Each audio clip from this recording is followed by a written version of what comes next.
Shed all over the page. Talk about something that happened a long time ago. I was a kid, teenager. And back in those days, for the people that hunt, the International Paper Company for $15, you can mail them a $15 check, and they'd send you all the maps of the properties that they had that you could hunt. And I mean, they had places that were bow only, and this was back in the 70s. Places you could hunt, it was great. So one time, me and my dad, my brothers, we all went hunting on International Paper. We called IP property. And we get there, and it's weird. This tract, it's International Paper Company, has got gates on it, barbed wire. It's not high fence, but it's got barbed wire all around it and everything. Well-maintained road. So we had a little camper, we put it up, we go inside and we're hunting. And I remember kind of hearing louder voices. And what had happened is some guy had come in and found my older brother, who at the time was maybe 13 years old, somewhere in that range. And he's basically screaming at him, but he's not supposed to be hunting on this property, it's private property.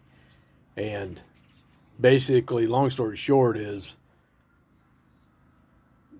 he takes my dad. My dad was a big man. I mean, big man, 6'4", big guy. And so now it's the three brothers, my dad, and I think my little brother was even carrying like a .22 rifle or something, but we all had rifles. And this is where some people don't think through things. Did you think it through well? And this guy's basically screaming at my dad that we're on this property hunting illegal. And I remember as a kid watching his demeanor change.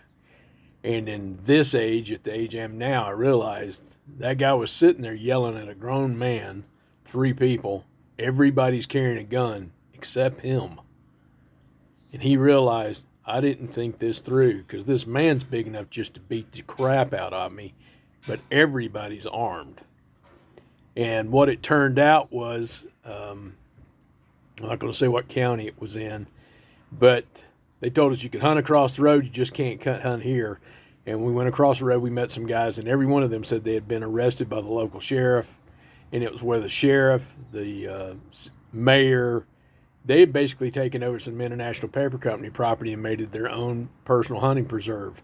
So what they're doing was illegal, and they were running off all the other people. Even those gentlemen back then, I remember them making the statement that International Paper Company said, hey, we'll send attorneys down there to represent you, but you have to live in that town, we don't. And so the guys there that day said that they would be arrested, sometimes keep them for 3 days.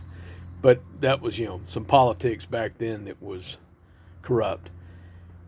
And now that we've got this mess going on up in New York City, same thing out in Seattle with the Democratic Socialist, I don't think they're thinking it through. And the problem is our elected officials that we have in place, they're not thinking it through. They're acting like it's a threat. It's not a threat. It's not a problem. They can be removed from office instantaneously. All they have to do is follow the rules. It's Article 4, Section 4 in the Constitution is set up to guarantee everybody by the federal government a republic, not a democratic socialist state. See, there's all kinds of rules in our Constitution that protect us, and the Democratic Socialists want to take those away. They don't want to follow the Supremacy Clause in the Constitution. They don't want to do a lot of things that's in the rules. They're not thinking it through. So Trump, I know people hate Trump's guts, but the reality, if his name was Bob Smith and he was doing whatever he's been doing, they'd hate his guts too. His name just happened to be Donald Trump. You've got the power. Mondami's causing problems. Back his ass up, put him in prison. Prosecute him.